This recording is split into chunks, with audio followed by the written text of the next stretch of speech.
Écoutez, bonjour à tous et puis merci donc à Karel Yon de nous rejoindre pour cette conférence, conférence débat. Donc, on avait programmé en fait cette conférence à la fin du printemps l'année dernière. Donc, on a tenu notre congrès fin juin à la CGT Éducation Administration Centrale. Et évidemment, on était au terme du bilan du mouvement social sur les retraites. Et on s'était dit que ce serait particulièrement important qu'on ait un temps de bilan et que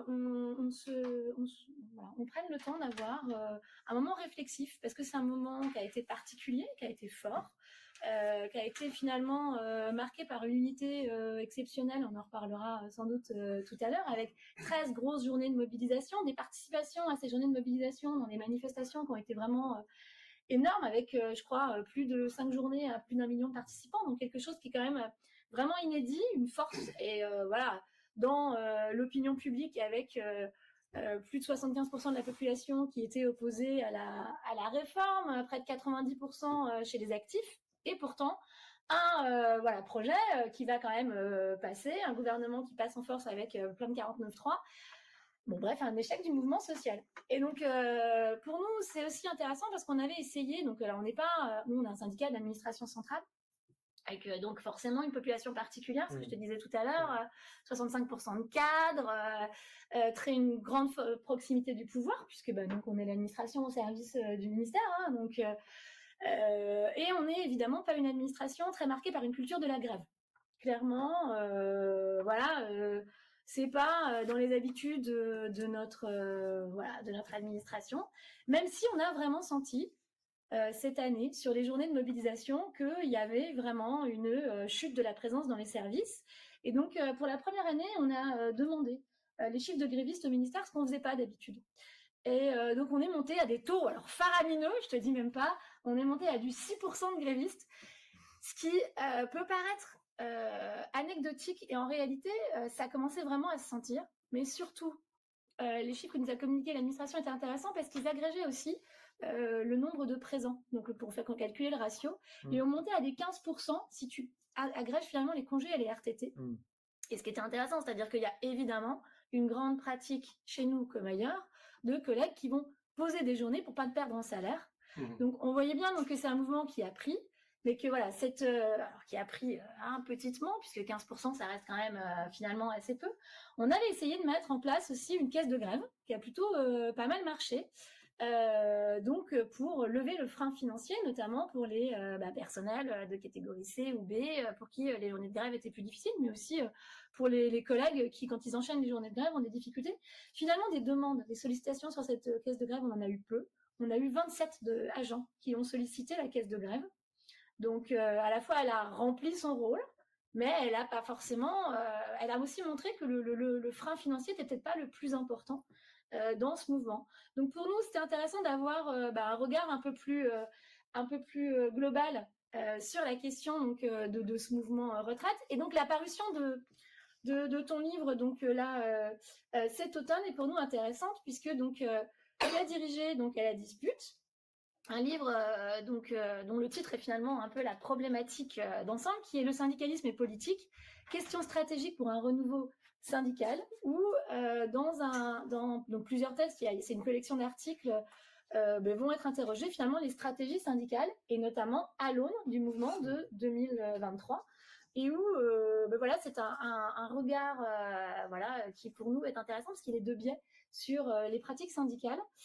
Et on te remercie vraiment donc d'être venu nous voir. Donc j'ai oublié de présenter Karel Yon, donc qui est sociologue spécialiste des mobilisations, qui est donc chercheur au CNRS à l'IDHES à Nanterre, et donc qui travaille en fait depuis 20 ans maintenant sur les questions des liens entre syndicats et politique. Donc tu as beaucoup travaillé notamment sur le syndicat Force ouvrière, auquel tu avais consacré ta thèse, également sur la question de la formation syndicale, et puis aujourd'hui sur des projets variés. Tu me disais que vous avez mené une enquête récemment sur les pratiques militantes au sein de Decathlon, donc tout un univers donc assez vaste sur la sociologie des mobilisations. Et aussi la passion du sport nourrit l'engagement au travail. Exactement, voilà. Et puis tu es aussi un acteur finalement d'intervention assez régulière, puisque tu es souvent interviewé justement quand il y a des mouvements comme celui qu'on a connu. Et donc, c'est aussi la raison de ce livre, qui est finalement un livre d'intervention politique, autant qu'un travail vraiment voilà, nourri d'une enquête sur les pratiques syndicales, mais donc qui est très intéressant et que je recommande à tous de lire, et que la CGT donc tient à disposition des collègues intéressés dans sa bibliothèque militante au local. J'en ai par ailleurs quelques exemplaires. Si ça voilà, s'il y a des gens qui sont intéressés. Voilà, mais donc on va te laisser la parole. Bon. Bah, merci beaucoup Sylvie pour cette invitation. Merci à vous toutes et tous d'être là, dans la salle ou à distance. Alors, moi, ce que je vais vous présenter, ce sont effectivement des éléments de réflexion qui sont tirés de ce bouquin, dont le projet en fait était antérieur au mouvement social contre la réforme des retraites, mais dont, à vrai dire, la puissance du mouvement a à la fois renforcé l'actualité et puis en même temps changé un peu les formes. C'est, comme le disait Sylvie, en fait, une grosse partie de l'introduction et du premier chapitre est notamment consacrée à un retour sur ce qui s'est joué pendant ce mouvement de 2023. Alors comme le disait Sylvie, en fait, le mouvement des retraites a surpris tout le monde par sa longévité, par ses capacités de rebond, par les relations nouvelles qu'il a permis aussi de nouer entre les syndicats. Et dans le même temps, comme tu le disais, en dépit de 6 mois de mobilisation, d'énormes manifestations distribuées sur tout le territoire, d'un très très large soutien de l'opinion, il n'a pas réussi à faire plier le gouvernement. Il n'a pas réussi à gagner sur cette question centrale, qui était ce autour de quoi c'était structuré l'intersyndical, qui était le refus du recul de l'âge de départ en retraite. Cette contradiction du mouvement, c'est ce qu'on essaye de développer dans le bouquin, elle est finalement à l'image du syndicalisme lui-même. Et c'est cette idée que je vais essayer de développer là dans la trentaine de minutes, c'est ça qui me sont impartis, avec un propos qui se déroulera en 2 temps. Je vais essayer d'abord de montrer en quoi le mouvement de 2023 nous a donné à voir un syndicalisme tout à la fois incontournable et sur la défensive. Et puis j'essaierai ensuite de réfléchir aux moyens d'échapper à cette contradiction. Donc premier temps, cette idée finalement bien mise en scène par le mouvement de 2023, qu'on est face à un syndicalisme incontournable, mais sur la défensive. Première chose qu'on peut dire, c'est qu'on enterre très très régulièrement le syndicalisme. On l'avait fait en grande pompe à l'occasion du soulèvement des Gilets jaunes, ou régulièrement dans la presse, on le fait parfois plus discrètement lors de mobilisations sectorielles qui peuvent parfois échapper aux organisations syndicales, comme à l'automne, il y a tout juste 1 an, à l'automne précédent, on avait assisté à une mobilisation assez importante des contrôleurs à la SNCF qui s'était structurée en dehors des réseaux syndicaux. Plus tard, ensuite, il s'est passé des choses autour d'Euro Disney aussi, avec des salariés qui débordaient ou en tout cas contournaient les organisations syndicales pour se constituer en collectif. Bon, mais pour autant, comme à chaque grand mouvement social, et plus particulièrement encore quand les syndicats agissent dans l'unité, la séquence de 2023 a fait la démonstration des capacités de mobilisation maintenues et à ce jour inégalées des organisations syndicales. Si on part du principe que la démocratie se réduit pas à glisser un bulletin dans l'urne pour choisir à intervalles réguliers des représentants, mais qu'elle consiste aussi dans la participation directe des citoyens, ce qui s'est passé au cours du premier semestre nous rappelle à quel point le syndicalisme est un ferment essentiel à la démocratie, puisque finalement aucune autre force sociale n'est en capacité de mobiliser sur un temps aussi long des millions de personnes à travers tout le territoire pour faire valoir leur opinion.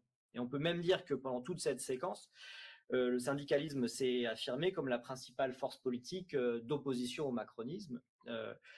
Force politique unie, au moment même où la gauche qui menait la bataille sur le terrain parlementaire faisait montre de ces divisions qui, depuis, se sont encore aggravées.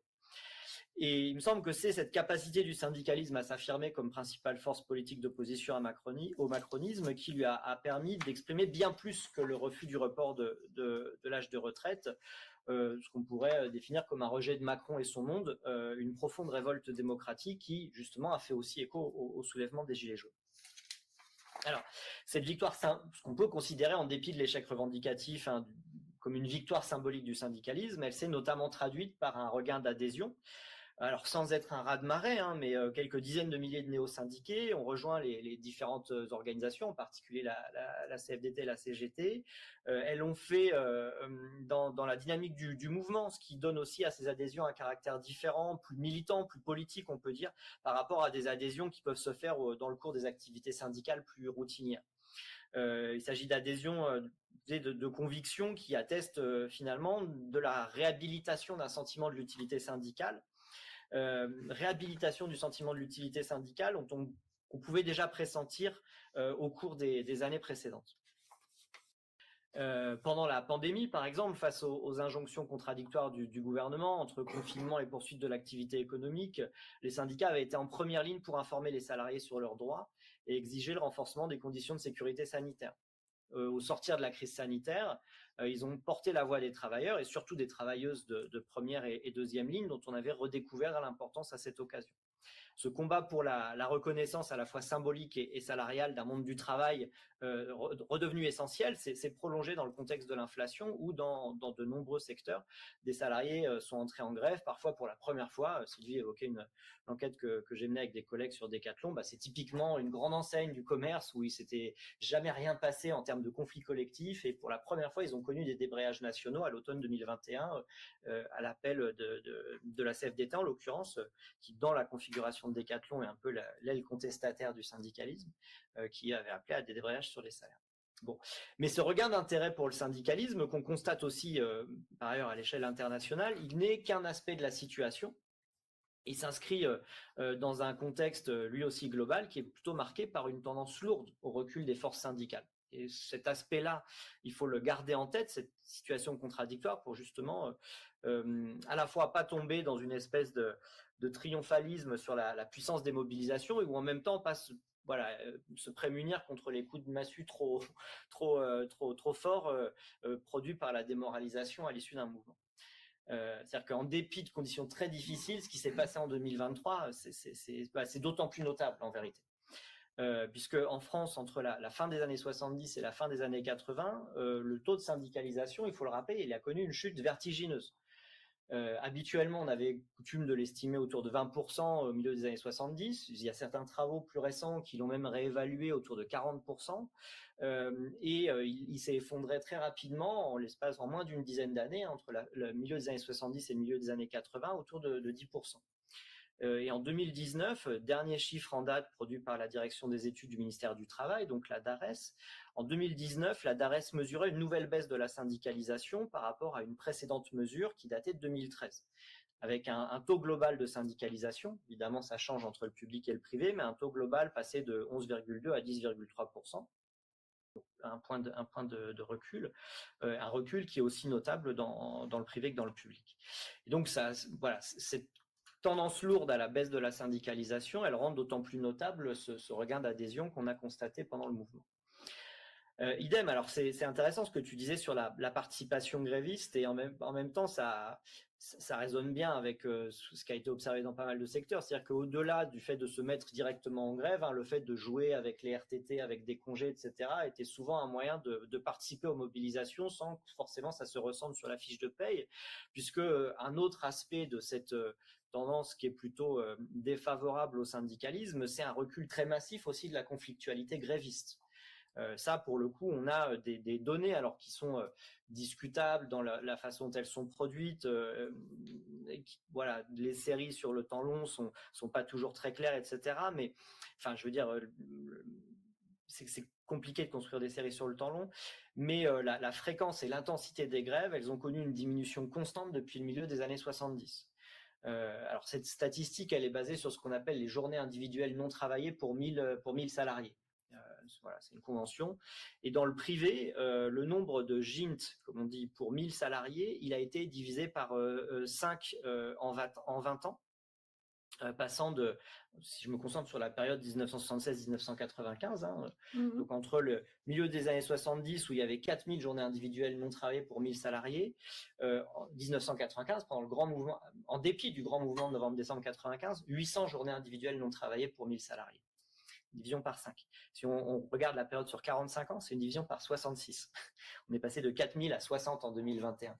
c'est les derniers chiffres en date de 2021, 60. Bon, après, si on regarde des moments, des moments où il y avait plus de mobilisation, par exemple en 2010 ou en 2019. En 2010, dernier grand mouvement sur les retraites, ce n'était déjà plus que 320 journées individuelles non travaillées pour 1000 salariés. Et en 2019, précédent mouvement important sur les retraites, 160. Donc à nouveau une diminution. Donc on a vraiment une tendance très nette en fait à la décrue de la conflictualité sociale. Et rien ne permet de penser que, comme je vous dis, on n'a pas de données encore, mais rien ne permet de penser que le mouvement de 2023 aurait réussi à inverser une tendance aussi lourde, puisque les remontées du terrain indiquaient plutôt le contraire, en dépit de quelques mouvements de grève reconductibles qui étaient les plus visibles, mais qui, y compris, ont été plus difficiles à mener dans les raffineries, dans tout le secteur du traitement des déchets, etc. Globalement, le retour militant, c'était plutôt une faible participation aux assemblées générales, une difficulté à maintenir la grève au-delà des journées d'action. Voilà. Plus largement, désolé pour ce tableau un peu noir, mais je pense qu'il faut passer par là pour ensuite poser un peu clairement les enjeux. Les enquêtes de la DARES, elles aussi, là encore, mesurent un recul de la démocratie sociale en entreprise. Entre 2018 et 2021, la part d'entreprises de 10 salariés et plus, qui sont les entreprises sur lesquelles portent les chiffres de la DARES, donc la part de ces entreprises dotées d'au moins une instance élue de représentation du personnel a baissé de 5 points. On avait 44% de ces entreprises en 2018 qui avaient une IRP, elles ne sont plus que 38,9% en 2021. En 2017, 3/4 des salariés de ces entreprises disposaient d'un CHSCT. Ils étaient moins des 2/3 en 2021. Il y a une baisse importante aussi des IRP. Et de même, la participation aux élections professionnelles s'effondre. Dans la fonction publique, elle a perdu 10 points en 10 ans. Et si la CFDT est devenue la première organisation représentative à l'échelle nationale interprofessionnelle depuis 2017, c'est d'abord et avant tout parce qu'elle a perdu moins de voix que la CGT. En fait, toutes les organisations, enfin quasiment toutes les organisations perdent des voix. La CFDT a perdu 100 000 voix contre 150 000 à la CGT dans le privé entre 2014 et 2021. Elle a perdu 60 000 contre 80 000 à la CGT dans le public entre 2018 et 2022. Bon, alors ces données, elles sont pas le résultat d'une tendance naturelle, un désamour des salariés vis-à-vis des syndicats, mais elles sont le produit ce qu'on considère être une offensive politique pour réduire l'influence du mouvement syndical. D'autres chercheurs parlent d'une convergence néolibérale des économies occidentales. Ils ont travaillé sur des comparaisons un peu de ces tendances à une échelle plus large, avec des employeurs qui cherchent à se dispenser de tout interlocuteur syndical, encouragés en cela par des politiques publiques de réforme des marchés du travail, de restriction du droit de grève et de facilitation des licenciements. En France, ce recul des IRP dont je vous parlais, il est une conséquence directe des ordonnances Macron de 2017 qui ont porté un coup sévère au CHSCT et à la représentation de proximité. On pourrait aussi parler de la loi de transformation de la fonction publique qui a changé considérablement le rôle des instances paritaires, en coupant ce lien de proximité qu'il pouvait y avoir dans l'accompagnement des carrières des agents. La normalisation par le gouvernement du recours aux réquisitions, qui était un truc sacrilège quand Sarkozy l'utilise en 2010 au moment du mouvement des retraites et que Macron a fait entrer dans les mœurs. Il n'a pas attendu le mouvement des retraites de 2023 pour s'en servir, puisque dès les grèves sur l'inflation, il a mobilisé contre les raffineurs. Les poursuites massives engagées à l'encontre des grévistes dans les entreprises publiques comme EDF constituent autant de signaux que les employeurs privés peuvent ensuite interpréter comme une invitation à ne plus faire de compromis. Et donc politique publique et stratégie privée se combinent pour restaurer une forme d'arbitraire patronal ou managérial sur la relation d'emploi au détriment des travailleurs et des travailleuses et de leurs organisations syndicales. De même, on l'a vu récemment sur les retraites complémentaires, après les épisodes de l'assurance chômage ou des retraites, la gestion de la protection sociale par les organisations professionnelles n'est tolérée que si elle reste dans un cadre, en premier lieu financier, qui est strictement défini par le pouvoir politique. Alors dans le livre, dans le chapitre que j'ai écrit avec Baptiste Giraud, on parle d'un mur néolibéral sur lequel se fracassent le syndicalisme et la démocratie sociale. L'idée qui sous-tend toutes ces évolutions, c'est que finalement la place des syndicats doit se réduire à l'entreprise ou au lieu de travail en fait. Comme Emmanuel Macron l'a dit à plusieurs reprises, il avait été interviewé par la CFDT au moment de la campagne présidentielle de 2017 et il avait dit très clairement. Et plus précisément, dans cette optique, le rôle des syndicats revient finalement à légitimer la stratégie de l'employeur auprès des salariés, plutôt qu'à porter la parole des travailleurs et à défendre leurs intérêts auprès du patron. Et finalement, c'est même l'idée d'une représentation politique du travail qui est menacée par le néolibéralisme. En effet, depuis des décennies, on nous parle d'emploi, de valeur travail, de coût du travail. Le point commun, c'est que ces façons d'aborder la question du travail au prisme de l'emploi ou de son coût, c'est que le travail est toujours abordé comme une variable économique et jamais comme une réalité humaine. C'est aussi d'ailleurs ce qui illustre les politiques de mise au travail des allocataires du RSA ou la régularisation sélective des travailleurs immigrés dans les seuls secteurs en tension, dans l'indifférence aux conséquences de ces décisions sur les vies humaines, les vies des travailleurs et des travailleuses. Mais bon, sur ce plan aussi, le mouvement de 2023 est riche d'enseignements car il a fait exister une toute autre conception du syndicalisme. Et donc c'est le moment où j'en viens à mon deuxième point qui donne, je l'espère, quelques raisons d'espérer. Donc le premier enseignement qui peut être tiré de la séquence de mobilisation de 2023, c'est que les grandes lignes de fracture qui structuraient le champ syndical ont perdu de leur intensité face à l'hostilité du pouvoir. Alors il ne s'agit pas de dire qu'il n'y a plus de différence entre, par exemple, la CFDT et la CGT, mais quand c'est la légitimité même du syndicalisme qui est en cause, quand ce sont ses capacités d'action qui reculent, ces différences, elles changent de sens.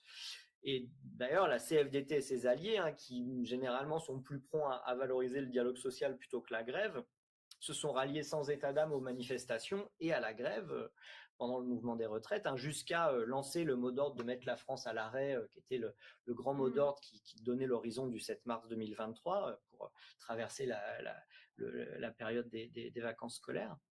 Et dans le même temps, l'échec de cette sorte de grève générale à mots couverts, elle est venue confirmer que la ligne du tous ensemble que portaient à des degrés divers d'autres organisations comme la CGT, FSU ou Solidaire suffisait pas non plus à définir une stratégie gagnante.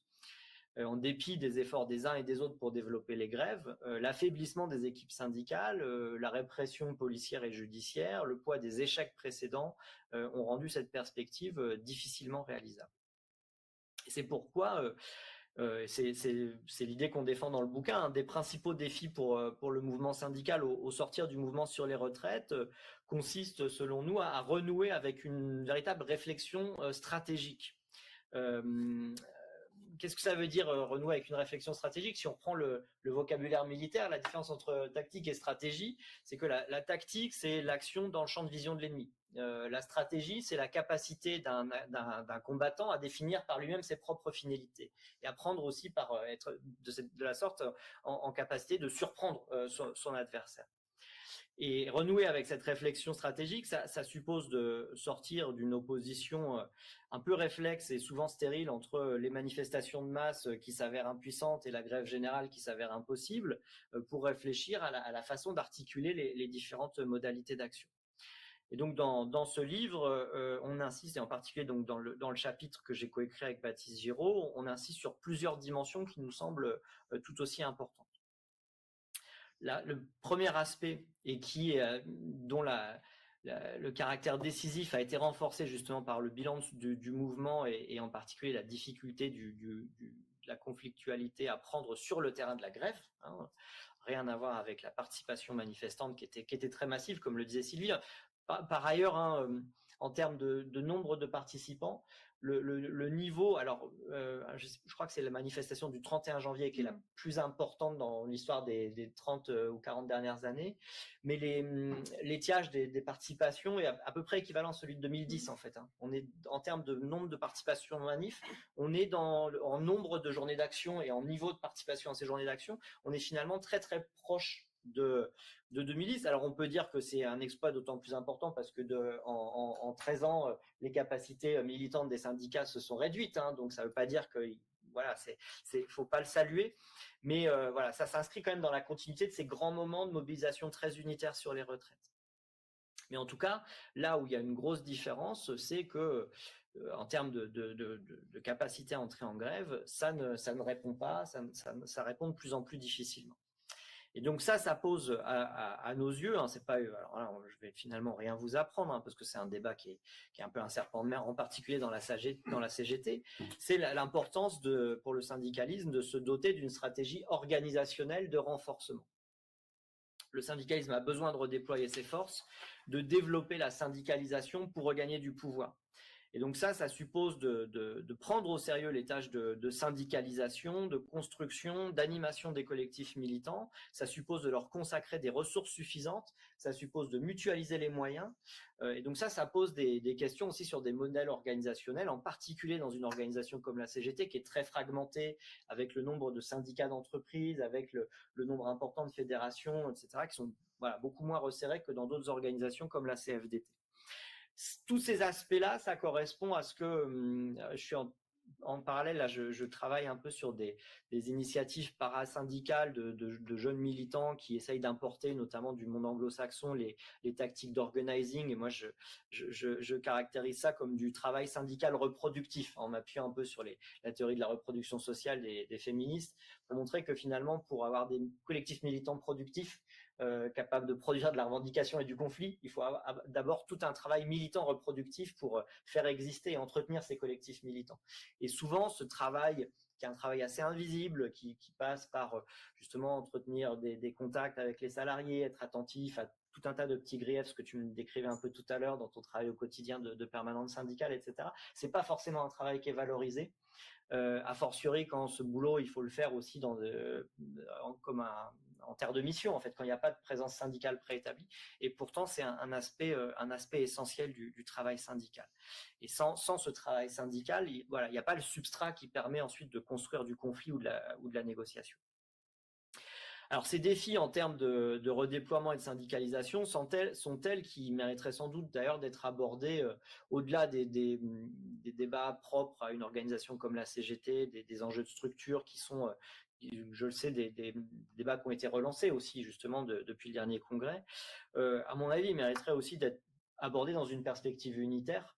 Pendant le mouvement, à l'issue du mouvement, avait circulé l'idée d'états généraux du syndicalisme ou d'assises du syndicalisme, etc., sous l'égide de l'intersyndicale. Bon, malheureusement, cette idée, elle semble être un peu tombée à l'eau, mais il me semble que si un événement de ce type pouvait exister, ça pourrait être un enjeu de premier plan pour des initiatives de ce type. Et puis, à une échelle plus restreinte, c'est évidemment aussi un enjeu dans le cadre des discussions qui ont été engagées entre la CGT, Solidaire et la FSU sur des perspectives de recomposition. Alors, je sais que c'est un peu maintenant en suspens dans les relations entre la CGT et Solidaire, mais par contre, ça a continué d'avancer avec la FSU, et il me semble que c'est aussi une réponse de mise en commun des moyens qui est importante. Ce redéploiement dans toutes les franges du monde du travail, il va de pair aussi avec une interrogation nécessaire sur les façons de faire grève aujourd'hui. Puisqu'il y a eu beaucoup de débats sur l'importance des secteurs stratégiques et peut-être on aurait besoin de rediscuter de ce qu'est un secteur stratégique, parce que dans l'imaginaire des militants, et notamment dans la CGT, en raison de son histoire, de son ancrage dans les bastions, enfin dans la classe ouvrière industrielle, masculine, voilà. Il y a une vision des secteurs stratégiques comme ceux qui étaient justement les grands secteurs qui produisaient des collectifs de travail homogènes et soudés et qui ont fait la puissance du syndicalisme ouvrier au cours du XXe siècle, mais qui n'existent plus forcément comme tels aujourd'hui. Et par ailleurs, au-delà de ces secteurs, donc les raffineurs, les cheminots, voilà, c'est le type de secteur stratégique classique. Il y a tout un tas d'activités qui sont désormais sous-traitées, notamment dans les services aux entreprises et aux collectivités, qu'on pense aux services informatiques, aux activités de nettoyage ou de sécurité, qui pourraient aussi avoir des effets bloquants s'ils étaient suspendus. Par ailleurs, le blocage des flux, ça concerne pas simplement les flux matériels, mais aussi immatériels, qui sont indispensables à la bonne marche de toutes les organisations de travail. De même, pendant le mouvement, un événement assez intéressant, ça a été toute la construction de la grève dans le secteur du déchet, qui a montré aussi la pertinence d'une stratégie de filière, qui s'est appuyée sur l'articulation entre différentes organisations de la CGT pour construire cette grève. Et ça suppose des formes de coordination entre travailleurs du public et du privé, entre les organisations qui les représentent. Et au-delà du mouvement en France, c'est aussi ce qu'on a vu d'ailleurs dans la stratégie de construction de la grève dans l'automobile aux États-Unis, avec la stratégie de UAW de cibler en même temps les 3 principaux constructeurs automobiles aux États-Unis. C'est alors sous une autre forme, c'est aussi ce qui s'est passé dans la foulée en Suède autour de la grève contre Tesla. Je ne sais pas si vous avez suivi cette histoire-là, mais non. Tesla, en fait, donc producteur de voitures électriques, qui veut pas rentrer dans la convention collective des métaux de l'automobile en Suède. En Suède, c'est pas la régulation de la relation de travail, elle dépend de conventions collectives qui reposent pas sur le principe de l'extension comme en France. Il faut une adhésion volontaire des employeurs pour que les règles soient applicables aux salariés. Et Tesla, par antisyndicalisme de principe, refuse de rentrer dans cette convention. Et donc il y a un bras de fer qui a été engagé par le syndicat de l'automobile en Suède, qui a commencé par... alors, il n'y a pas de production Tesla en Suède, il y a simplement de la commercialisation des voitures. Mais donc, ça a commencé par la grève des salariés des concessions. Face au silence de Tesla, ça s'est étendu aux réparateurs. Ensuite, c'était les dockers qui déchargeaient les voitures venues des usines dans les autres pays. Et voilà, et c'est une grève qui fait tache d'huile avec la construction d'un rapport de force qui suppose ces formes de coordination entre différents secteurs. Mais bien sûr, ce type de stratégie sont des stratégies qui sont possibles quand existe une implantation syndicale solide, ce qui ramène à ce que je disais auparavant sur les enjeux un peu de redéploiement et aussi de recomposition syndicale. Bon, et puis enfin, dans une société où le secteur de la production industrielle ne représente plus que 13% des personnes en emploi, pour ce qui est de la France, penser une stratégie de lutte majoritaire, ça suppose aussi d'accorder une place centrale au secteur de la reproduction, à l'enseignement, à la santé, au social et au médico-social, aux services au ménage, qui représentent près de 30% des salariés et près d'une femme en emploi sur deux, puisqu'il y a 45,4% des femmes qui sont employées dans ces secteurs. Bon. Et enfin, le dernier point, et je terminerai là-dessus, c'est au-delà d'une stratégie organisationnelle, et c'est là où notre bouquin il est peut-être un petit peu plus, il se détache un petit peu plus, et ça renvoie au titre, c'est que à nos yeux le syndicalisme il a aussi besoin de se redonner une véritable stratégie politique. On n'est plus, le constat qu'on tire et qu'on peut tirer justement à l'issue de ce mouvement des retraites de 2023, mais qui en fait s'inscrit dans la continuité de toute une série de défaites, d'affrontements, la plupart du temps de défaits qu'on a connus depuis 95. 95 étant justement avec la victoire partielle des cheminots, mais pas sur la question de l'assurance maladie, justement, le dernier moment où la force du mouvement a permis d'arracher quelques victoires. On n'est plus dans une période où la pression des mouvements sociaux, elle pourrait s'exercer sur et au sein d'un État arbitre, qui se légitimerait par une position d'arbitre dans la confrontation entre les intérêts du capital et du travail. Ça, c'est un peu l'image de l'État keynésien fordiste, qui est issu de ce qu'on appelait le compromis salarial des 30 Glorieuses, même si ce compromis il avait été construit dans la douleur par des épreuves de force importantes. Aujourd'hui, les priorités de l'action publique, elles consistent, et c'est le propre du néolibéralisme, dans le renforcement des logiques de marché. L'État se met lui-même au service du marché, l'État se fait lui-même manager. La réduction des dépenses publiques, la réduction du coût du travail, les politiques publiques, les politiques d'emploi, elles sont orientées dans ce sens-là. Le fait de mettre en avant les primes plutôt que les salaires, le fait de geler le point d'indice, etc. Bon, vous connaissez ça mieux que moi. Et donc, le pouvoir des syndicats s'en trouve structurellement miné dans cette configuration, au sens où les revendications syndicales, elles apparaissent d'emblée incompatibles avec ces orientations qui sont inscrites dans le fonctionnement même des institutions politiques, qui sont par ailleurs surdéterminées par des politiques monétaires, des engagements européens, etc., qui servent autant d'arguments pour justifier ces politiques. Et donc, l'idée qu'on défend, c'est que seule une intervention directe sur le terrain politique, c'est-à-dire à la fois sur les institutions et sur les acteurs qui les incarnent, pourrait permettre au mouvement syndical de reconquérir ce pouvoir structurel dont il a été dépossédé. En d'autres termes, l'idée, c'est que pour nous, c'est plus possible pour le syndicalisme de se contenter de demander le respect de la démocratie sociale quand le périmètre de cette démocratie sociale sera corni à ce point. C'était pourtant un peu le son de cloche qui était dominant pendant la séquence de 2023, particulièrement dans la bouche de Laurent Berger, qui était posé un peu comme le leader, particulièrement par les médias incontestés du mouvement. C'était il faut que le gouvernement entende la protestation, elle est majoritaire dans l'opinion, et en gros, on a fait la démonstration de notre force, entendez-nous et soyez raisonnables, en fait, un appel à la raison, alors qu'en fait, les rationalités sont fondamentalement contradictoires. par ailleurs, au-delà de ce rétrécissement du périmètre de la démocratie sociale, c'est la démocratie politique qui est elle-même en crise, comme on l'a vu avec toute la séquence du recours au 49.3, de la répression des mobilisations, et c'est la démocratie en général dont on peut se dire qu'elle est menacée par le risque que le prochain chef de l'État soit plutôt une présidente d'extrême droite. Et en dépit de tout ça, l'inscription de l'action syndicale dans une stratégie de transformation sociale en positif, impliquant en particulier la confrontation avec les partis sur leur agenda politique, l'interpellation des partis sur ce qu'ils font et ce qu'ils proposent pour le monde du travail, pour les syndicats, pour permettre aux syndicalistes de se redéployer aussi, parce que là aussi, justement, c'est très dépendant d'un cadre juridique, de législation qui porte sur le droit syndical, sur le droit de grève, etc. La tentative de définir des priorités partagées avec d'éventuels partenaires politiques, l'éventuelle conclusion de ce qui, peut-être dans un contexte justement marqué par l'urgence démocratique, pourrait être une espèce de pacte d'urgence pour la défense de la démocratie qui donnerait forme finalement à une sorte de front à la fois social et politique finalement. Ces questions-là, alors que la menace de l'extrême droite se fait de plus en plus forte, elles sont pas encore sérieusement envisagées par les états-majors syndicaux, en tout cas dans la plupart des états-majors syndicaux, sous prétexte qu'ils risquent toujours de réveiller le spectre de l'inféodation du syndicalisme à la politique partisane, comme si finalement le syndicalisme n'était bon qu'à résister.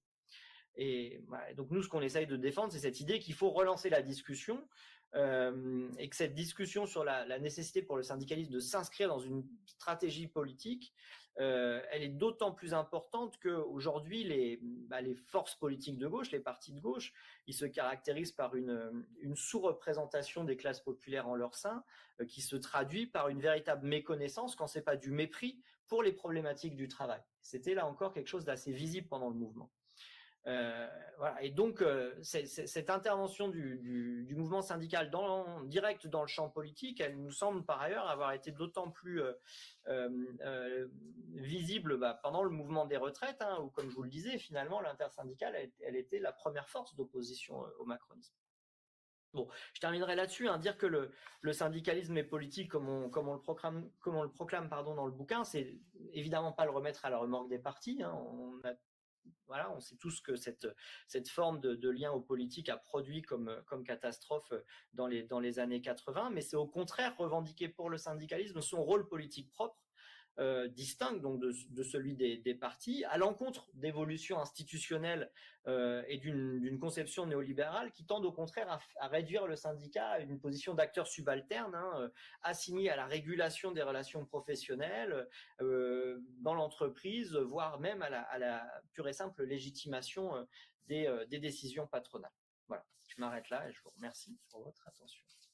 Eh ben, merci beaucoup, Karel, pour cet exposé tout à fait stimulant, qui nous permet à la fois donc de bien revenir sur ce qu'ont pu être les faiblesses, disons, de ce mouvement et ses forces, voilà, évidemment, et puis de se mettre en perspective cette question de l'action syndicale, de la mobilisation pour de prochaines fois, et puis pour reprendre la main aussi clairement dans ce contexte, disons, difficile. Alors, on va peut-être prendre des questions, évidemment, soit à distance, soit dans la salle.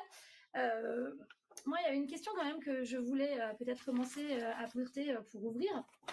C'est qu'on a bien vu donc, dans la difficulté, ça tu le racontes bien, sur la grève, sur construire de la grève, il y a évidemment tout un contexte particulier d'évolution du marché du travail, d'évolution de la représentation même, de la capacité en fait du salariat à bloquer l'économie. Et quelque chose qui revient souvent, c'est cette idée de la grève par procuration. Et si on doit donner un peu un témoignage, et sans doute les collègues pourront compléter, c'est quand on discutait avec les collègues ici au ministère, on avait vraiment ce retour qui est, c'est pas à nous de lancer le mouvement, c'est pas à nous de lancer le mouvement, mais nous on ne peut rien. Il faut d'abord que ça bloque, comme ça avait pu bloquer. Alors en 95, évidemment, tout le monde a ça en tête, même si ça commence à faire vraiment loin maintenant.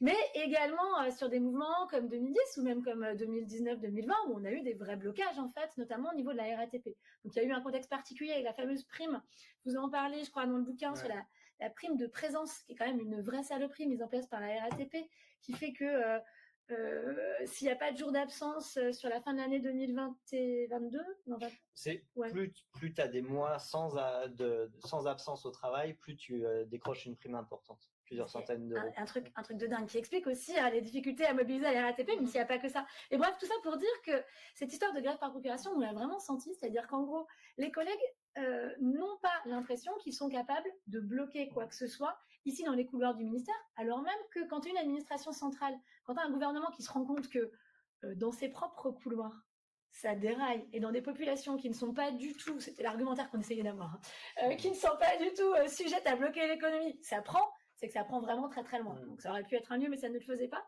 Et c'est vrai que on s'est demandé, nous, à certains moments, si jamais c'était pas plus intéressant finalement de mettre nos forces dans la participation à des caisses de grève sur des secteurs plus visibles ou plus capables de bloquer sur une longue durée, que d'avoir finalement ces grèves parcellaires, parce que finalement un taux de 6% à l'administration centrale, éducation nationale, sup recherche, jeunesse et sport, c'est quand même assez rudimentaire. Tu peux le monter à 15 en prenant les RTT, mais c'est jamais un chiffre qui va remonter. Donc voilà, c'est une question qu'avaient vraiment les collègues et qui explique aussi la grosse difficulté qu'avaient les collègues à se mettre en grève, parce qu'on avait l'impression finalement qu'on offre des journées au gouvernement, puisque de fait, tu veux baisser la masse salariale. Donc tu lui fais faire des économies, il est super content, et par contre toi, tu perds en fin de mois. Est-ce que c'est pas plus intéressant finalement de garder ces journées? Je pose la question de manière un peu provocatrice, c'est un discours anti-syndical d'une certaine manière, mais est-ce que c'est pas plus intéressant de garder nos journées, potentiellement mettre de la RTT ou pas, et de financer des gens qui vont vraiment bloquer? Clairement, c'est des questions qu'on a pu avoir entre nous, et ça fait vraiment écho aux discussions avec les collègues, donc ça, je pense que c'est intéressant de l'entendre. Et puis, je propose qu'il y ait d'autres questions, je ne sois pas la seule à parler. Non, parce que tu disais la grève par procuration des collègues, des très nombreux collègues, c'était vrai, on était vraiment soutenus. Il y avait tous les collègues étaient favorables, mais c'est vrai qu'ils souhaitaient, pour des raisons financières ou parce qu'ils n'y croyaient pas tout simplement, ils ne croyaient pas que le gouvernement reviendrait sur sa décision. Et donc on était soutenus, mais ils ne voulaient pas s'engager plus loin, ça c'est clair. Et on l'a vu notamment sur la caisse de grève, parce que je le disais, les gens nous disent toujours c'est trop dur de faire grève, financièrement je m'en sors pas. Des zooms, je pense, sinon pour récupérer la netteté en fait. Il va refaire l'ajustement. Voilà, ça le fait. Il nous dit je m'en sors pas financièrement, donc on a mis en place cette caisse de grève, et donc la CGT a mis sur son fonds propre pas mal de sous. On avait fait une cagnotte en ligne, on a eu pas mal de sous, franchement. Tu vois, les permanents syndicaux, nous, on a mis nos journées de grève sur la cagnotte pour pouvoir justement couvrir pour pouvoir couvrir les autres, puisque on n'est pas prélevé par l'administration, donc c'était une façon de le faire. Et on a eu peu de sollicitations. En tout, on va couvrir 80 journées de grève à peu près, me disait notre trésorière. Donc ce qui est finalement, pour 27 agences, ce qui est finalement finalement très peu, et on aurait pu couvrir beaucoup plus de journées.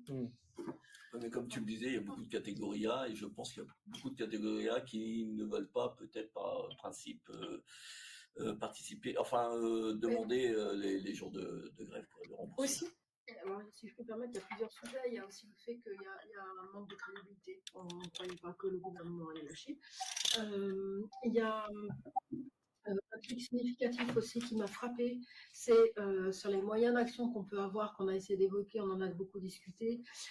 Dès qu'on voyait moyens d'action, on avait une crainte par rapport au retour de bâton, et notamment par exemple, l'un des moyens d'action, ça aurait été un peu de bloquer, ou en tout cas de faire du zèle sur ne pas faire en informatique. La réponse a été non, parce que c'est de l'entrave, du sabotage. Du sabotage. Il y a un moment donné, oui, effectivement, il faut assumer sa position. Si on veut marquer le coup, il faut bloquer. Et ce genre d'argument montre bien. Je veux bien, mais je ne veux pas prendre de risques. Donc, d'un autre côté, les risques ils sont de plus en plus forts aussi, parce que la répression est aussi de plus en plus forte. Et moi, je me pose une question qui a été soulevée par un de vos collègues, chercheur aussi, René Leclerc, sur la comparaison du syndicalisme en France et en Allemagne, où le syndicalisme en Allemagne n'est pas contrôlé, en tout cas il n'est pas régulé par l'État. Et du coup, on a une forme d'expression qui est fondamentalement différente dans le rapport de force entre le salarié et le patron. Et visiblement, les accords de branche se font, en tout cas, ils se font pas de façon descendante par l'État. Et la question à se poser est peut-être moins sur comment on peut agir pour faire plier, puisque visiblement, là, on n'arrivera pas à lutter contre ce phénomène de peur massive, mais peut-être plus sur comment se défaire du fil à la patte que les syndicats français ne veulent pas lâcher. Ils ne veulent pas lâcher parce que finalement, il y a un côté confort, je m'arrange avec l'État et ça nourrit les distorsions entre inter-syndicats qui sont différents. On n'a pas le même point de vue entre la CGT, la CFDT, etc. Mais en Allemagne, on n'a pas ces problématiques-là. Apparemment, il y a un syndicat, je dis apparemment, moi je ne suis pas allemande, apparemment il y aurait un syndicat unique. Ce sont des accords qui se font parfois violemment aussi, mais qui se font au sein de l'entreprise pour finalement ériger un tout. Et ce n'est pas l'État qui intervient et ça fait une grosse différence. Donc voilà, moi je voulais votre avis là-dessus. Okay. Moi, j'avais une question. Vas-y. Mon camarade. Allez. C'est un peu haché, mais rapproche-toi de ton micro. Ok. En fait, Sylvie, il faudrait que vous coupiez le micro. Alors moi, j'avais une question sur la stratégie, c'est-à-dire un élément que vous n'évoquez pas, c'est les modes d'action par dites saute-mouton, qui sont un élément de démobilisation, parce que depuis 2010, les gens qui se sont mobilisés ont vu l'échec de ces modes d'action. Et donc, en 2023, beaucoup de gens n'ont pas fait grève parce qu'ils ont participé aux journées d'action, mais ils n'ont pas forcément fait grève parce qu'ils savaient que cette stratégie des journées d'action qui ne prélude pas à la grève générale, qui non seulement qui sont censés organiser une grève générale, ont été entendues, comprises comme des stratégies perdantes. Il y a aussi le problème de la stratégie du moment, c'est-à-dire qu'il y a eu des éléments, des temps dans cette mobilisation où les bureaucraties syndicales ont refusé de renverser la table quand il le fallait. Je dis deux moments devant le Conseil constitutionnel et devant l'Assemblée nationale où elles ont contre leur propre base militante, parfois, décourager la mobilisation parce qu'il fallait faire l'unité pour l'unité. Et le troisième élément qui me semble important, c'est celui de l'identification des secteurs. Oui, on n'est plus dans la situation où 40% de la population active est dite de classe ouvrière. Mais il y a d'autres secteurs que les raffineries ou que les métros pour bloquer. Il y a les services informatiques, nous en administration centrale, on a fait le choix, après débat, de ne pas les bloquer. On aurait pu. Voilà. Donc il y a un ensemble d'identification de secteurs clés qui sont autant de fragilités pour l'adversaire, de talons d'Achille, que nous n'avons pas osé bloquer, affronter dans le cadre d'un rapport de force parce qu'il fallait défendre l'unité syndicale pour l'unité syndicale. Et ça peut être aussi une question qu'on peut poser, parce que l'unité, c'est très bien, mais ce n'est pas un objectif politique, ce n'est qu'un moyen. Or, dans ce conflit, l'unité n'a été qu'un objectif politique, bureaucratique, plus qu'un objectif, plus qu'un moyen pour obtenir le retrait de cette contre-réforme dans l'intérêt du salariat. Donc il y a quand même des points stratégiques qui pour moi, sur lesquels j'interroge, et des temps stratégiques et des méthodes stratégiques qui, pour moi, sont pas suffisamment critiquées dans l'analyse que vous faites, ou alors je les ai pas bien comprises ou bien entendues. Merci Roch pour cette intervention qui fait beaucoup écho à des débats qu'on va retrouver soit à la CGT, enfin à la CGT de manière générale, hein, ça c'est dans tous les syndicats de manière générale, je crois. Mais alors pour participer moi aux débats nationaux à la CGT Éducation et à l'UFSE, donc la CGT Fonction Publique d'État, c'est clair que ces questions de stratégie du mouvement en opposition avec voilà, les journées saute-mouton, comme tu dis, rock, mais en tout cas, les journées voilà, telles que ça se construit finalement depuis maintenant, au moins depuis 2010, ce type de mobilisation, versus l'appel à la grève générale, c'est quelque chose qui est assez constant dans les débats. Après, toi, tu disais, et je trouvais la formule assez intéressante, tu disais, il y a d'un côté les manifestations impuissantes et la grève générale impossible. C'est vrai que on a parfois l'impression dans les débats nationaux, enfin, je le dis comme ça, qu'il y a une forme d'incantation à la construction de la grève générale dont on n'interroge pas forcément les difficultés de construction. Et donc, c'est effectivement aussi une des grosses pistes, je pense, dans le truc. Mais c'est vrai qu'on peut se poser la question de est-ce que finalement on a des directions syndicales qui ont vraiment voulu aller jusqu'au bout. Moi, j'ai souvenir d'avoir vu Philippe Martinez sur tous les plateaux télé essayer d'appeler à la grève générale, notamment à partir du 7 mars, avec le mot d'ordre, comme tu disais, hein, on arrête tout, qui était une façon larvée d'appeler à la grève générale, mais qui n'a pas pris. Et donc là-dessus, il y a sans doute d'autres questions, d'autres interventions. Moi, j'aurais bien aimé notre camarade chercheur sur les questions. Désolé, hein, c'est pas que ton avis est très intéressant, Sylvie, mais si on pouvait avoir un chercheur sur la question notamment du saut. Comment? Ouais, j'allais. C'est la grève générale impossible. Ouais, c'est la grève générale impossible. Moi, je partage un peu l'avis de Roch. Hein, quitte à perdre à chaque fois, autant y aller avec panache. Et je veux dire, moi, je peux renvoyer aussi l'argument, les centrales présument que c'est impossible. Mais leur faiblesse, la faiblesse de leur appel à la grève générale est peut-être constitutif de cet échec permanent de la grève générale aussi. Hein. Argument contre argument, les camarades. Hein. J'allais dire qu'il y a déjà plein de remarques très intéressantes et que j'ai beaucoup de choses à répondre déjà. Du pain sur la planche.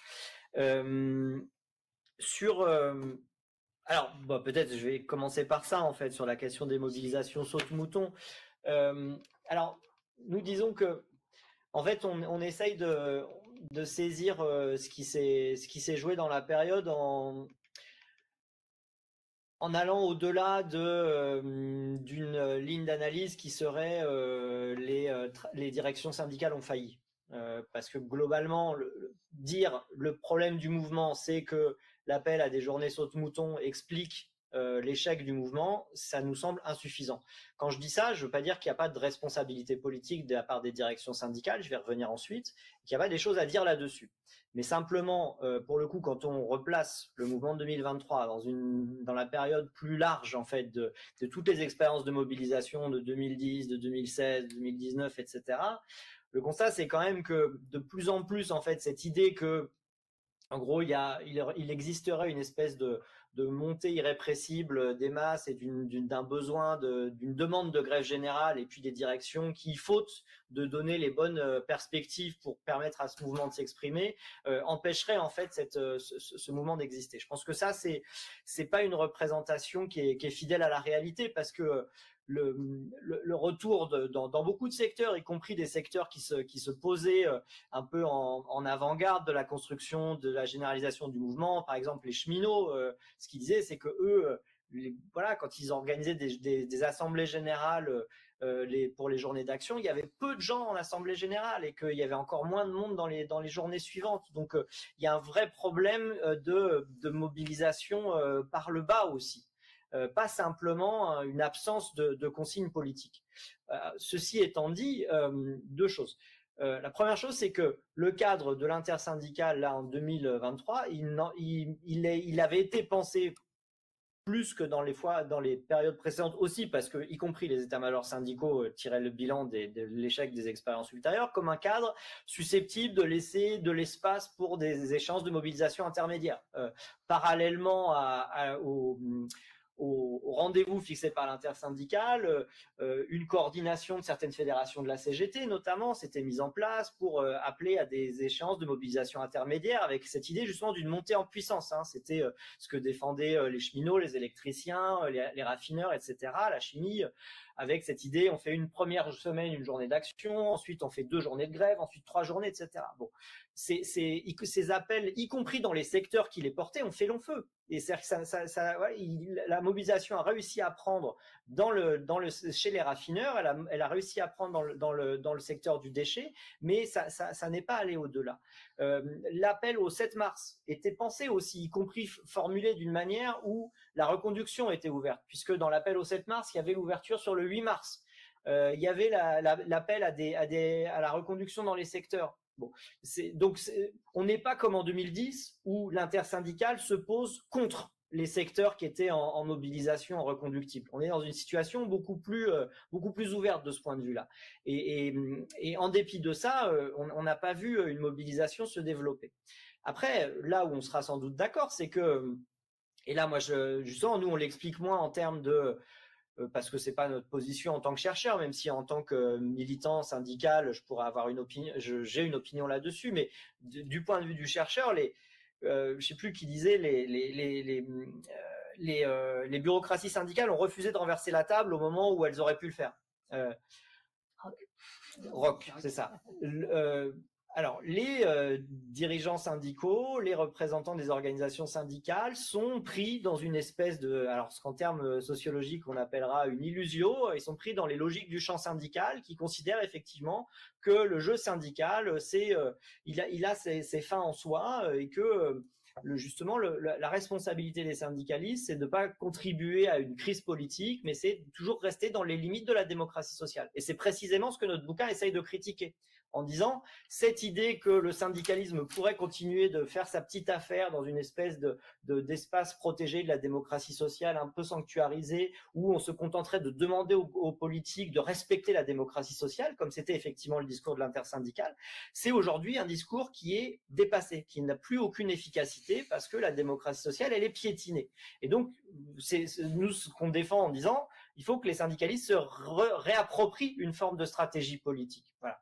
Et indubitablement, au moment où il y a le choix qui est fait par le gouvernement de recourir au 49.3, bon, l'intersyndicale ne prend pas de décision de soutien à des mobilisations qui vont se développer autour des manifestations sauvages. Certains syndicats le font, Solidaire y appelle, je ne sais plus ce qu'était la position confédérale de la CGT, mais voilà, en tout cas, il y a eu des initiatives de ce point de vue-là aussi. Mais là-dessus, on sera d'accord sur le fait qu'il y a un effet en fait d'autonomisation du champ syndical qui fait que pour beaucoup de syndicalistes, être dans une confrontation directe au pouvoir politique, c'est quelque chose qui est perçu comme pas légitime, parce qu'on sort de son rôle de syndicaliste. Bon.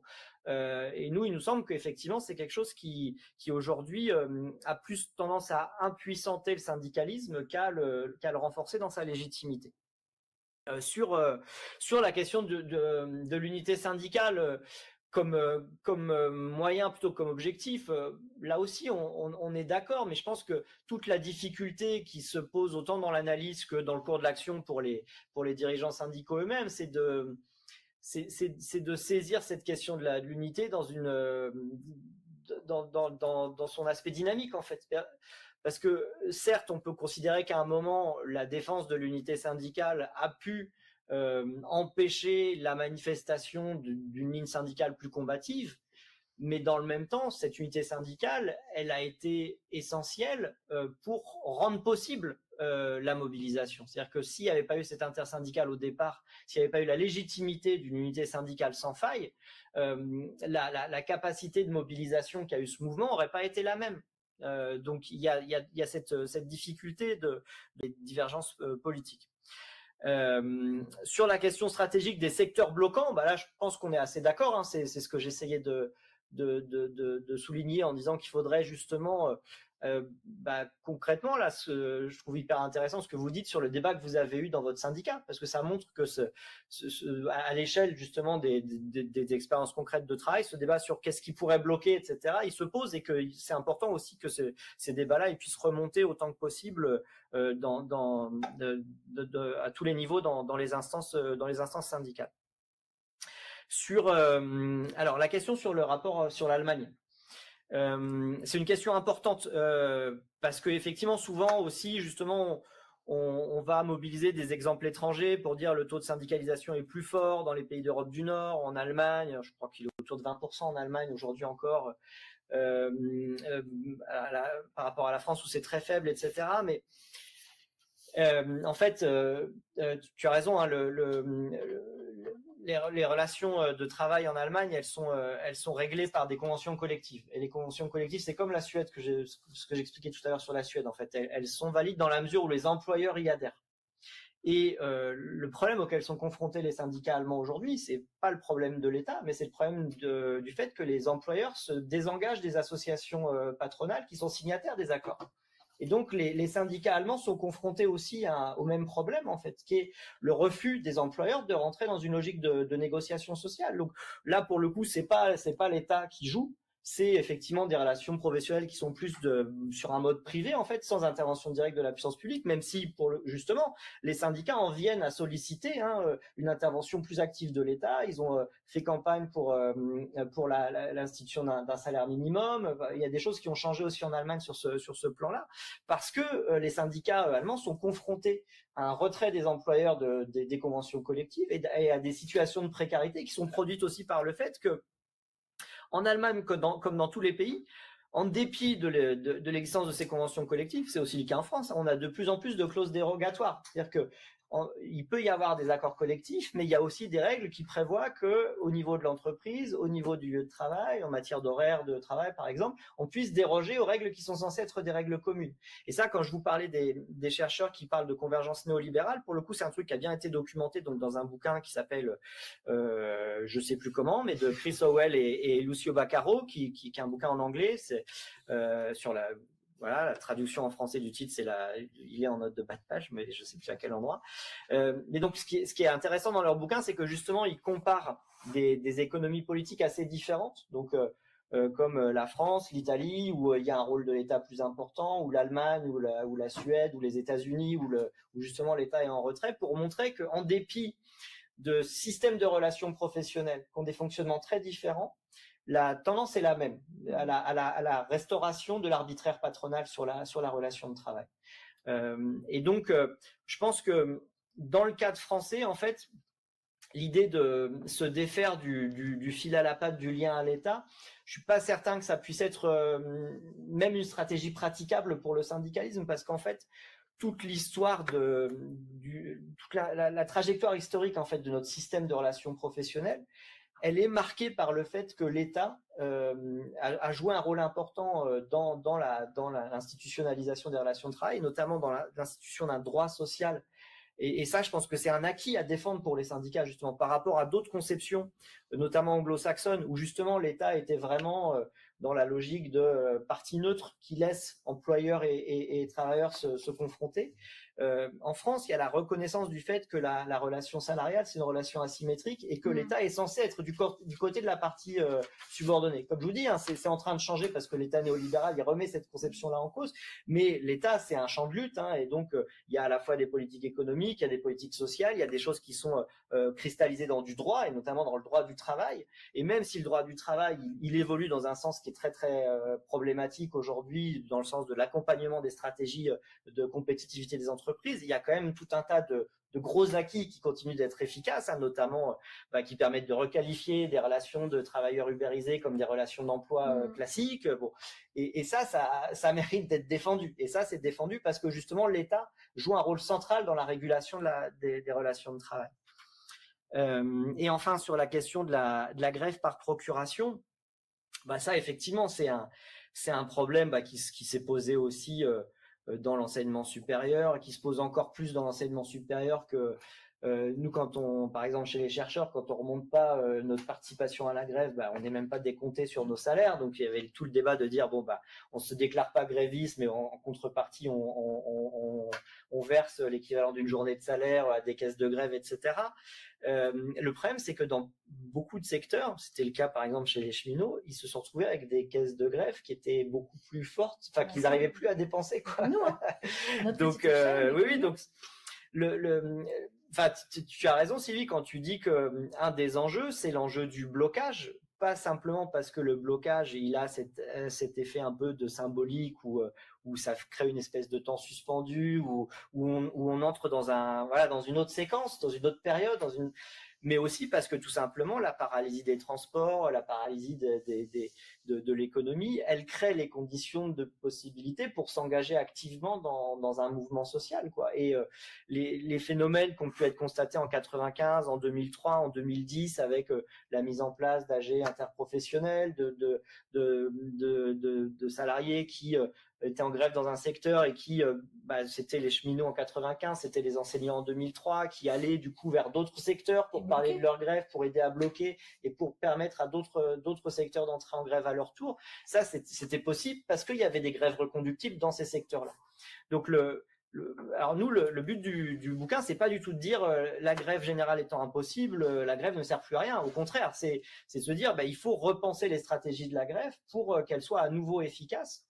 Et pour qu'elle soit à nouveau efficace, il faut à la fois remettre sur le métier la question de quels sont les secteurs stratégiques, comment on peut penser ça, etc. Et puis, quels moyens on peut se donner. Alors même si dans certains secteurs, les caisses de grève, elles étaient excédentaires, mais il n'empêche que une organisation comme la CGT, elle est culturellement hostile à l'idée d'une caisse de grève au point de départ. Donc il n'y a pas de caisse centrale, comme à la confédérale, comme à la CFDT. Au contraire de la CFDT. Alors, en l'occurrence, à la CFDT, finalement, ces dernières années, ça finance plus de l'action juridique, du contentieux juridique, que du remboursement des journées de grève. Ça va peut-être changer justement puisqu'ils ont redécouvert la pratique de la grève à un niveau plus important. Mais c'est effectivement un truc clé. Alors du coup, j'ai pas vraiment de réponse. Je sais même pas d'ailleurs si c'était une question que tu posais, mais en tout cas pour clarifier, si j'étais pas clair dans mon propos, nous notre analyse c'est pas du tout de dire que la grève elle est définitivement rendue impossible, hein, parce que tu évoquais le mouvement de 2019. Ce qui a justement, c'est bien parce que cette grève-là, elle a fonctionné dans la RATP et chez les cheminots que ce mouvement a pu s'inscrire dans la durée. Et puis au-delà, hein, chez les avocats, Radio France, il y a eu tout un tas d'autres secteurs. Hein. Et en 2023, on est dans un autre contexte.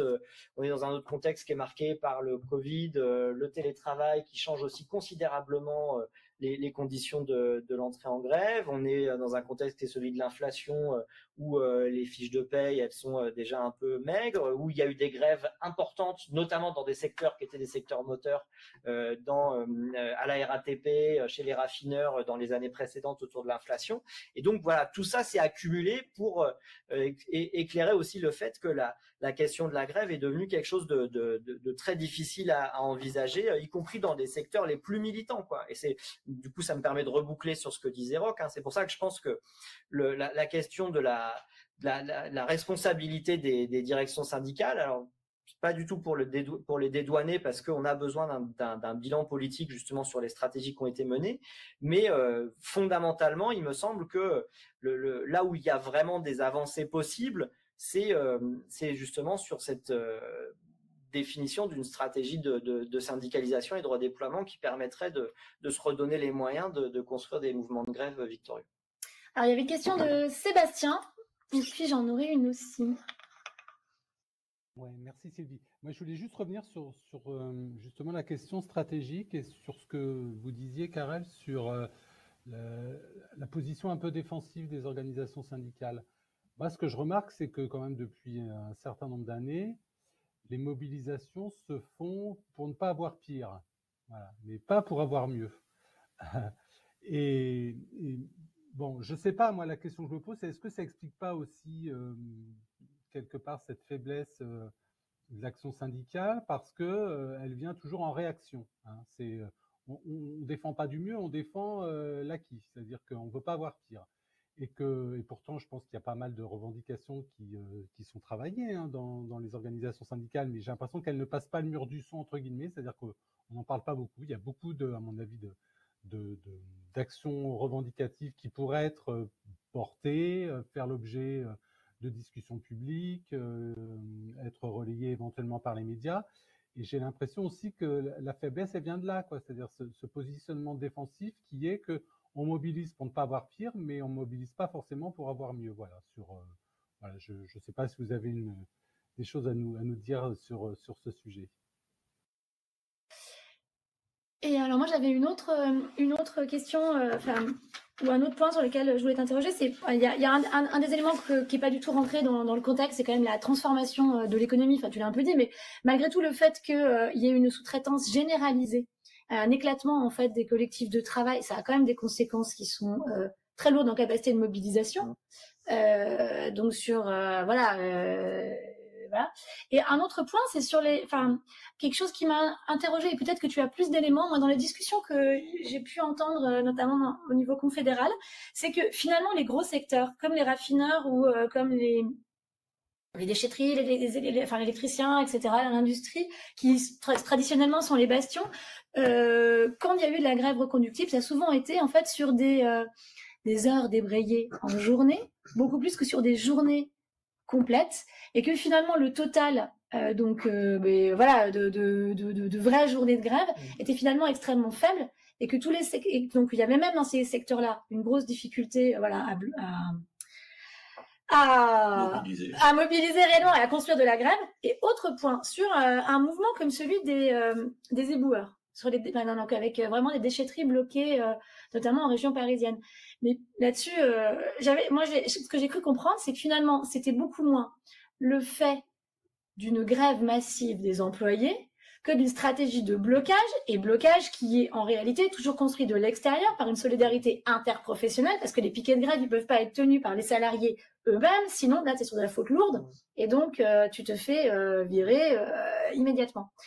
Et donc, ça rejoint un petit peu, ça fait écho, mais ce qui était aussi intéressant, c'est que même si ces mouvements ils venaient de l'extérieur, clairement dans Paris, on a bien vu, il y a des arrondissements où la collecte des déchets, elle est encore portée par le public, c'est ceux où il y avait du blocage, et ceux où elle est portée par le privé. Et pour le coup, la privatisation de Richebourg, etc., c'est les arrondissements où il n'y avait pas de grève et donc d'amoncellement des déchets. Et ces deux mouvements finalement en fait de transformation de l'économie et puis se rejoignent en fait complètement évidemment. Ouais, je réponds. Ouais. Sauf s'il y a d'autres questions. Oui, non. Sur les effets de la sous-traitance et plus largement de l'externalisation des activités, je suis d'accord avec ce que tu constates dans le secteur du déchet. Alors, comme tu le dis, les blocages avaient besoin de soutien extérieur parce que il fallait pas exposer les salariés de ces boîtes directement sur les piquets, mais il n'empêche que le mouvement il a été rendu possible à partir du moment où il y avait quand même un assentiment majoritaire chez les agents. Ce que tu dis, c'est que justement, en l'occurrence, du côté des arrondissements qui restaient sous gestion publique, la grève des agents et les blocages des sites ne pouvaient pas être compensés par la mobilisation d'autres salariés, alors que dans les secteurs du privé, y compris de Richebourg qui a fait venir des salariés du sud de la France pour remplacer les grévistes en région parisienne. Donc ça, c'est effectivement une donnée centrale, mais quand on regarde le bilan il y a eu beaucoup de grèves dans des secteurs qui sont des secteurs sous-traités, chez les femmes de chambre, dans le nettoyage, dans les chemins de fer, là chez Honnête, il y a quelques années à Saint-Denis, il y avait une grève importante. Ces secteurs-là, ils sont pas structurellement incapables d'entrer en grève. En l'occurrence, ils entrent davantage, et ça c'est peut-être un point dont on n'a pas beaucoup parlé encore aujourd'hui, ce sont des secteurs où l'entrée en grève est possible quand les travailleurs se disent que ça vaut la peine, quoi. Et un des points qui aussi peut mériter discussion, mais ça renvoie justement au caractère à la fois habilitant et entravant de l'intersyndicale, c'est que l'intersyndicale s'est construite autour du seul mot d'ordre de la réforme des retraites, alors qu'on était dans un contexte où la question des salaires était centrale et que tout un tas de secteurs, ces grèves dans ces secteurs précaires sont des grèves aussi qui peuvent être portées par la question des salaires. Et voilà, on peut aussi considérer que ça vaut plus le coup de faire grève, de prendre le risque de perdre des journées de salaire, etc., quand au bout du compte on a une augmentation pérenne sur sa fiche de paye, plutôt que en opposition à une réforme dont les conséquences ne seront vécues, hormis pour les plus anciens, que à l'horizon de plusieurs décennies, quoi. Et donc ça me ramène à l'autre question de Sébastien sur la position défensive des organisations syndicales. Oui, c'est une des caractéristiques aujourd'hui du syndicalisme, en tout cas des grandes mobilisations sociales, c'est que ce sont des mobilisations qui se sont construites en réaction à des contre-réformes néolibérales. Et alors comme le disait Sébastien, ça signifie pas forcément qu'il n'y a pas de réflexion et qu'il n'y a pas d'ambition, de projet pour le monde du travail dans les syndicats. À la CGT en particulier, il y a des réflexions extrêmement stimulantes autour de la question de la sécurité sociale professionnelle, de la refondation de la Sécu, etc. Il y a plein de trucs là-dessus. Il y a des discussions en cours sur la question de la sécurité sociale de l'alimentation. Bon voilà, les syndicats sont pas coupés de tout un tas de débats qui traversent les mouvements sociaux, le champ académique, etc. Mais la difficulté aujourd'hui, c'est que justement le syndicalisme, en restant prisonnier d'un logiciel qui est celui de la démocratie sociale, il n'a pas la capacité de faire valoir, en tout cas de faire valoir des propositions radicales comme celles de la CGT. Des propositions comme celles de la CGT qui sont objectivement anticapitalistes dans la mesure où elles impliquent une socialisation accrue du salaire. Elles sont évidemment, elles vont à l'encontre des intérêts à la fois du patronat, mais aussi des grandes orientations de politique publique que j'évoquais. Donc la seule manière pour la CGT d'avancer sur la question de la sécurité sociale professionnelle, c'est pas de réussir une négociation interprofessionnelle, c'est pas de signer un ANI avec le MEDEF, c'est d'avoir à un moment un allié politique qui, arrivé au pouvoir, transforme la situation. Et c'était finalement le schéma stratégique qui était celui de la CGT et plus largement du mouvement ouvrier à l'époque du Front populaire dans les années 70 et aussi et encore en 81. Et donc ce qu'on décrit dans le bouquin, c'est aussi que ce qui s'est passé depuis plusieurs décennies, c'est que le syndicalisme s'est replié sur le champ syndical, et qu'il y a eu finalement une espèce de déni de l'importance de ces médiations politiques. Ce déni, alors il a été provoqué par de très très bonnes raisons qui sont justement l'expérience calamiteuse de la trahison de la gauche au début des années 80, du tournant de la rigueur et du fait qu'à l'époque, en l'occurrence, aussi bien la CGT que la CFDT ont pâti d'un rapport de dépendance qui était très fort où les organisations en venaient à légitimer les politiques mises en œuvre. Donc voilà, il y a des bonnes raisons qui ont amené les dirigeants syndicaux à se dire il faut finalement qu'on prenne nos distances vis-à-vis du monde politique partisan et qu'on montre que le syndicalisme peut se suffire à lui-même. Ça, c'est toute la trajectoire de la CFDT avec sa stratégie de recentrage à partir de la fin des années 70, mais c'est aussi finalement la stratégie de la démocratie sociale de Louis Vianney au début des années 90 pour la CGT, qui en fait, c'est très récent le moment où la CGT recommence à négocier avec le patronat, ça date du début des années 90 en fait. Et ça part de cette idée que on peut plus faire le pari d'attendre en fait qu'un allié arrive au pouvoir pour continuer de faire avancer les choses. Et voilà, c'est ce calcul-là dans la période sombre des années 80-90, il est tout à fait légitime au regard de ce qu'a été effectivement le bilan de la gauche au pouvoir, mais avec un peu de recul aujourd'hui et ces décennies de réformes qui vont à l'encontre des intérêts du monde du travail, je pense que le moment est venu de se reposer la question de où tout ça nous mène, quoi. Typiquement, enfin, un autre aspect, c'est la question, c'est toute cette stratégie de renforcer la légitimité propre du syndicalisme. Elle s'est traduite dans la ligne de la CGT par toute la bataille pour la réforme de la représentativité syndicale. Je trouve que moi, c'est un sujet que j'ai étudié avec d'autres collègues. On avait mené des enquêtes là-dessus autour de 2008, là, sur les conséquences de la loi de 2008.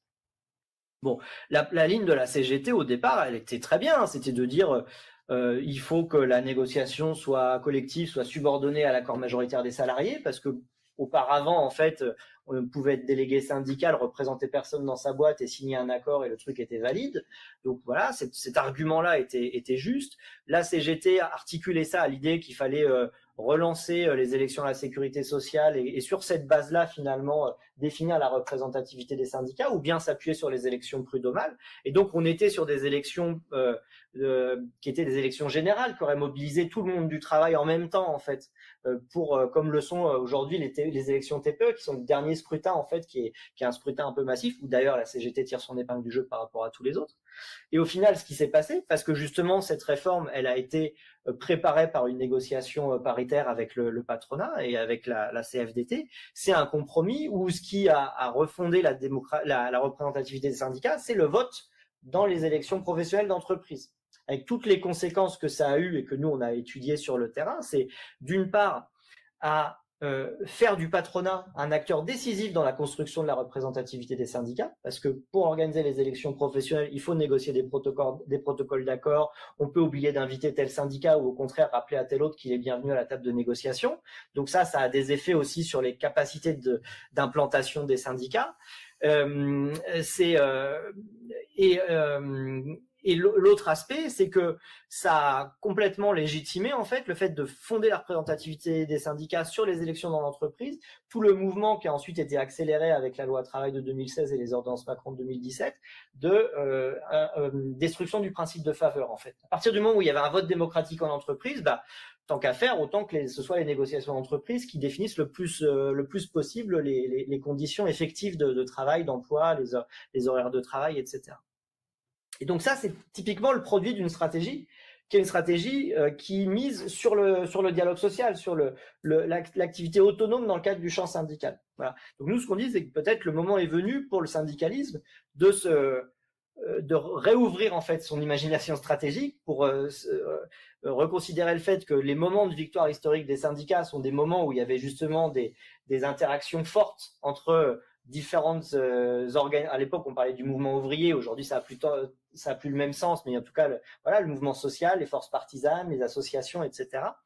Et voilà, et je le répète, sans pour autant reproduire les erreurs du siècle passé en se mettant à la remorque des partis.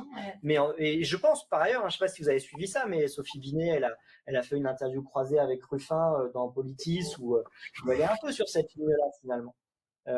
Et je pense que voilà, il y a des évolutions qui sont, en tout cas au sein de la CGT. Je sais que dans la FSU aussi, parce que j'ai eu l'occasion de discuter avec les camarades de la FSU, puis moi, un syndicat de la FSU, ils sont très sensibles à ces perspectives-là. Donc je pense que c'est un enjeu important.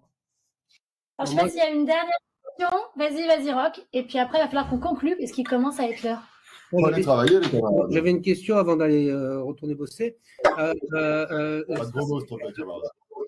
Non, mais en France, il y a à la fois une surinstitutionnalisation des confédérations syndicales qui sont issues de l'après-guerre, de la résistance, et il y a une séparation stricte entre le politique et le syndical, notamment qui a été consacrée par la charte d'Amiens et puis par les différents éléments que Carrel a décrits. Mais est-ce que c'est vraiment la question de l'expression politique des syndicats qui doit être le cœur de notre réflexion, puisque je m'interroge quand même, est-ce que c'est la tarte au chocolat, sachant que par exemple en Grande-Bretagne, le Parti travailliste est l'expression même des trade unions britanniques, et ça s'est terminé par Tony Blair. Et que par ailleurs, s'il y avait eu un vote le jour où la contre-réforme sur la contre-réforme des retraites avait réellement existé à l'Assemblée nationale, je pense que la majorité actuelle l'aurait perdue. Donc, c'est-à-dire que avoir une expression, que le monde syndical trouve une expression politique dans le désert absolu de la gauche actuelle.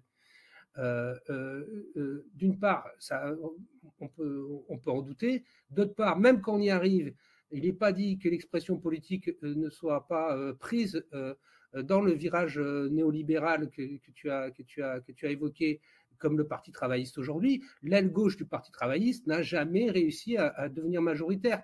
Résultat, il n'y a pas d'expression politique du monde, de la classe ouvrière anglaise dans l'espace politique en Grande-Bretagne depuis 50 ans. Donc voilà, je m'interroge et sur la capacité du champ politique français de comprendre ce rapprochement nécessaire avec les organisations syndicales, et dans le cadre de la Ve République, quand bien même nous arriverions à cela, si ça aboutirait à quelque chose, dans le cadre institutionnel et de notre démocratie en France. Voilà. En tout cas, j'interroge là-dessus.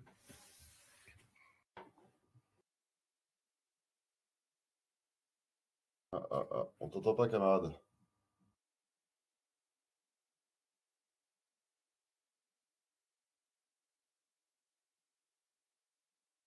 Dommage.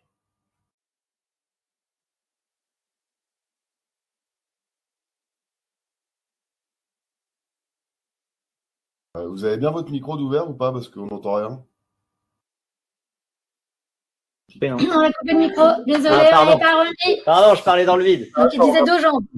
Ouais, donc la politique, c'est pour moi, ça doit pas être le cœur au sens où il y aurait un objectif unique qui serait maintenant il faut que tous les syndicats, par exemple, négocient leur appel à voter Jean-Luc Mélenchon. Parce que je sais que à la France Insoumise, certains pensent que c'est ça l'enjeu. Je pense pas du tout que ce soit ça l'enjeu. Je pense que le syndicalisme, il doit marcher sur ses 2 jambes. Et la première jambe, c'est la question de son pouvoir associatif, son pouvoir de mobilisation. Donc ça, c'est la question du redéploiement, de la syndicalisation, etc.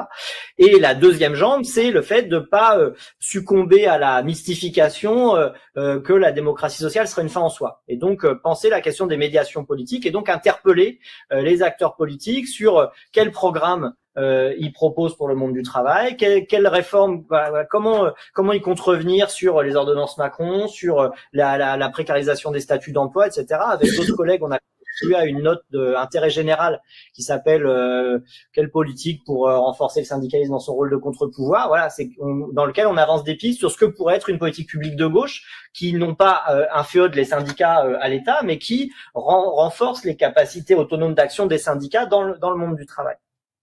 Donc voilà, je pense que c'est vraiment ces deux éléments-là sur lesquels il faut avancer.